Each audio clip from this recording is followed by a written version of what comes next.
안녕하세요. 이번 시간에는 2028년 대학 입시 이렇게 바뀝니다 라는 제목으로 고교 학점제 시행에 따른 대학 입시의 변화를 한번 예측해 보도록 하겠습니다.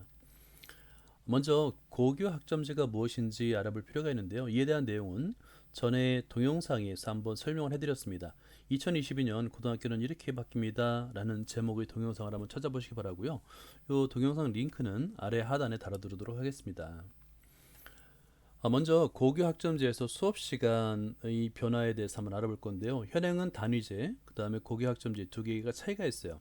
그래서 3년 동안에 현재는 204단 이상을 듣고 있고요. 고교 학점제에서는 192학점, 이 단위와 학점이 좀 헷갈리잖아요. 그런데 이거를 이제 시간으로 한번 바꿔보면 좀 이해가 쉬울 겁니다.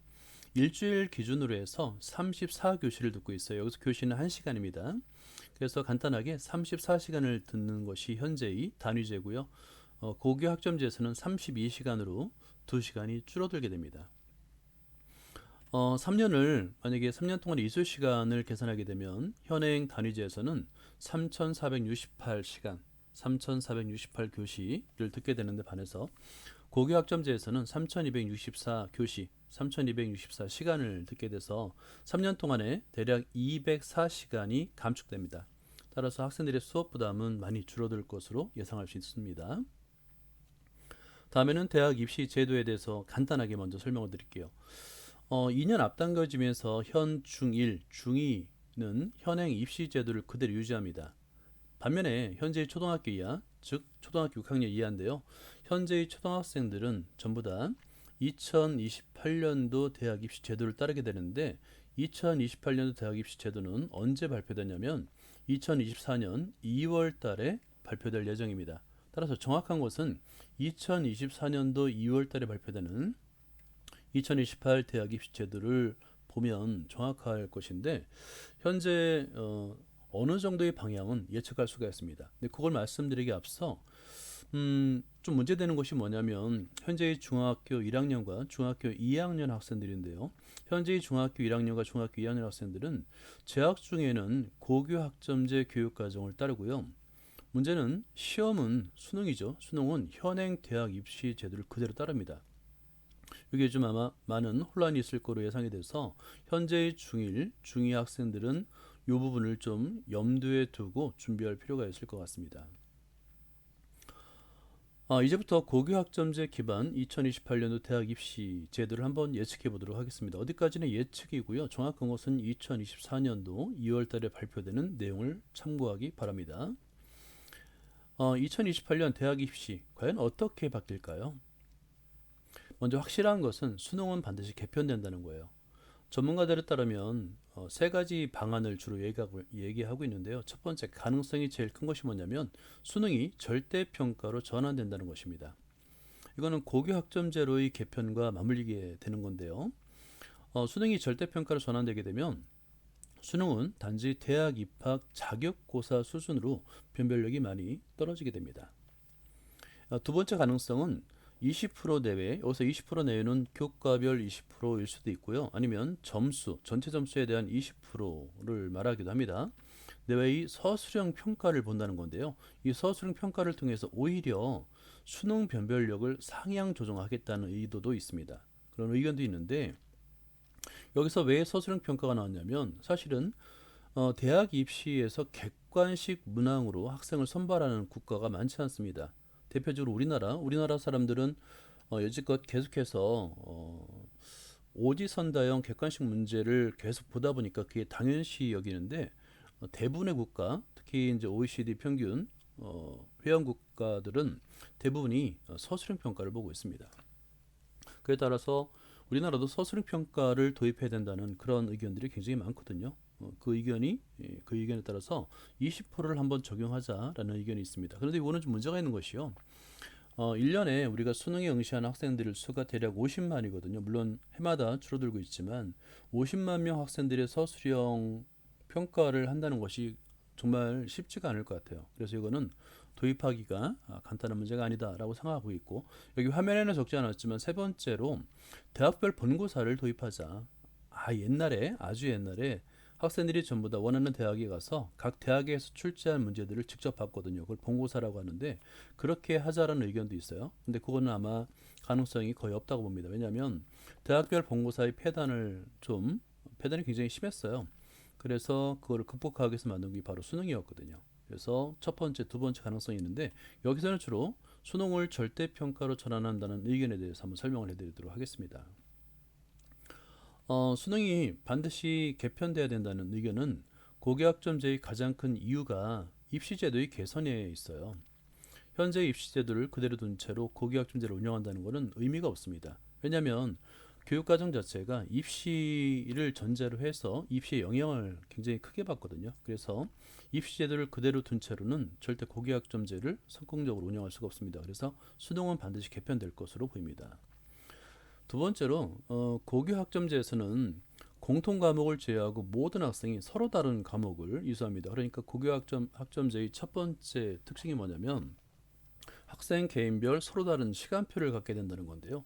이게 무슨 말이냐면 현재와 같이 모든 학생이 전국의 거의 모든 학생들이 동일한 교과목을 수강하고 동일한 교과목으로 시험을 보는 그런 상황은 어렵다는 거예요. 공통 과목 이외에 다른 과목들은 학생마다 다른 선택에 따라서 공부를 하기 때문에 수업을 듣기 때문에 일률적인 수능 시험을 보기는 어려울 것이다 라고 예측할 수가 있습니다. 따라서 이 수능이 절대평가로 전환되고 다시 말해서 대학 입학 자격고사로 전환이 된 다음에 이 수능을 통해서 3배수를 선발하는 겁니다. 이게 예상 시나리오예요. 그런 다음에 대학에서는 이 학생부 그리고 교과 성적 그리고 대학별 면접 여기 이제 가로 열고 논술이라는 거 하는데 이 면접이라는 것이 처음 보는 학생을 10분 또는 20분 내외의 잠깐의 만남과 질문을 통해서 선발한다는 게 능력을 평가한다는 게 쉽지가 않거든요. 그래서 논술도 가능성이 있다고 생각합니다. 그래서 예상되는 시나리오는 다시 한번 설명해 드릴게요. 수능의 절대평가 또 대학 입학 자격고사로 전환된 다음에 각 과에 이제 지원을 하겠죠. 그러면 각 대학과 학과에서는 수능을 일단은 3배수를 선발합니다. 3배수 내를 선발한 다음에 그 다음에 학생부 변별하기 위해서 학생부도 보고 교과 성적 그리고 대학별 면접 또는 논술을 통해서 최종적인 합격자를 선발할 것으로 보입니다. 근데 이런 절차가 사실 현재 시행되고 있어요. 어디서 시행되고 있냐면 현재 영재학교 또는 자사고에서 선발하는 방식이 바로 이런 방식이거든요. 그러니까 1단계에서의 그 내신 성적은 거의 당락에 영향을 주지 않습니다. 그래서 성적이 별다른 영향을 주지 않고 실제 3단계에서 면접에서 학생을 뽑고 있거든요. 그래서 그런 부분을 한번 참고하시면 이해에 도움이 될 것이라고 생각됩니다. 다음에 두 번째 내신 반영 비율이 변화될 것으로 예상됩니다. 고교 학점제 평가 방식은 크게 두 가지인데요. 첫 번째, 고등학교 1학년 때 배우는 공통 과목은 상대 평가랍니다. 1등급부터 9등급까지의 교과 성적, 석차를 그대로 반영합니다. 반면에 고등학교 2학년, 3학년 때 배우는 선택 과목은 절대평가, 즉 성취평가제로 A등급부터 2등급까지 반영하게 됩니다. 이거는 굉장히 큰 변화인데요.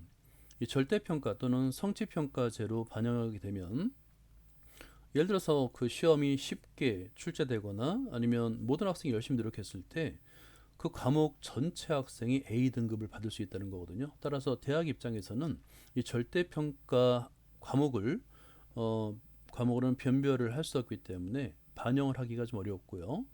상대평가 그러니까 이제 1등급부터 9등급까지 변별이 되는 이 상대평가 과목에 아마 많이 비중을 둘 것으로 예상됩니다. 일단 공통 과목은 두 가지를 병기하는데요.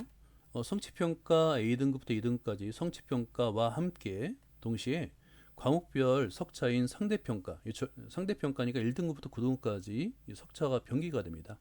그래서 이 부분이 아마 학생들을 뽑기 위한 대학에서 고려할 그런 과목으로 보고 있고요. 선택 과목은 성취평가제입니다. 100%. 그래서 A등급부터 2등급까지 반영하는데 이 A등급부터 2등급까지 반영한다는 것이 큰 의미가 없는 것이 만약에 이제 상위권 대학이라고 한다면 대부분 학생들이 A등급을 받을 거예요. 그래서 변별이 안 될 겁니다. 따라서 상대평가 과목의 입시 비중이 커질 것으로 예상됩니다. 그래서 이제 공부를 할 때 이 상대평가 과목에 집중할 필요가 있는 거죠. 세 번째, 수학 과목의 비중이 매우 높아질 것으로 예상이 됩니다. 이건 앞에서 이 상대평가 과목과 연계해서 한번 생각해 볼 필요가 있는데요. 상대평가 과목을 보면 수학은 고등학교 1학년 때 배우는 수학, 그러니까 공통 과목이죠. 뿐만 아니라 수원과 수투가 모두 상대평가 과목입니다. 1등급부터 9등급까지 상대평가라고요. 반면에 과학을 한번 예를 들어 볼게요. 과학은 1학년 때 배우는 공통 과목과 물화생지 1까지만 상대평가라고요. 물화생지 2는 절대평가랍니다. 근데 보통의 경우 대학 입장에서는 물화생지 1보다는 물화생지 2 학생들이 어려워하잖아요.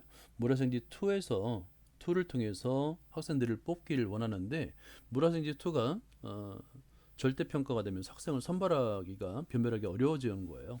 그래서 아마 과학보다는 이 수학 과목 수원 수투 특히 수원 수투에서 이 변별을 통해서 학생들을 선발하지 않을까 예상됩니다. 그래서 자연계열 전공학과를 지원하는 학생은 이 수학 공부에 좀 더 높은 비중을 둘 필요가 있다라고 판단할 수 있습니다. 네 번째, 교과 세특의 비중이 높아질 거로 예상이 되는데요. 아무래도 학생부를 아예 빼고 학생을 선발하기가 좀 어려울 겁니다. 그래서 학생부는 어느 정도 들어갈 건데 그럼 어디에 들어갈 거냐, 어느 항목을 넣을 거냐의 문제인데 예상되는 것은 가장 가능성이 높은 것은 교과 세특이에요. 왜 그러냐면 이 교과 세특이라는 것이 그 전에 수능의 절대평가로 변별력이 감소되면 대학은 우수한 학생을 뽑기 위한 다른 수단이 필요해요. 그래서 학생부를 아예 넣지 않을 수는 없을 겁니다. 넣긴 넣되 그럼 어떤 항목을 넣을 것이냐, 넣어서 학생을 선발할 것이냐의 문제인데, 근데 이제 그 교과서 특히 어떤 성격을 가지고 있냐면 학생이 3년 동안의 학생의 수업 참여도와 역량에 대한 지도교사의 평가가 들어간 거거든요. 학생의 수업 참여도와 역량에 대한 지도교사의 평가를 반영하면 아무래도 학생을 변별하는데 우수한 학생을 뽑는데 많은 도움이 될 거로 예상이 돼서 교과 세특의 비중이 높아지지 않을까 예상할 수 있습니다. 다섯 번째로는 토론과 논술 능력이 필요할 것으로 예상됩니다. 이 토론과 논술 능력은 충분히 예측 가능한데 왜냐하면 현재의 그 영재학교와 그 다음에 자사고 선발 시험 방법을 한번 여러분이 참고를 하면 좋아요.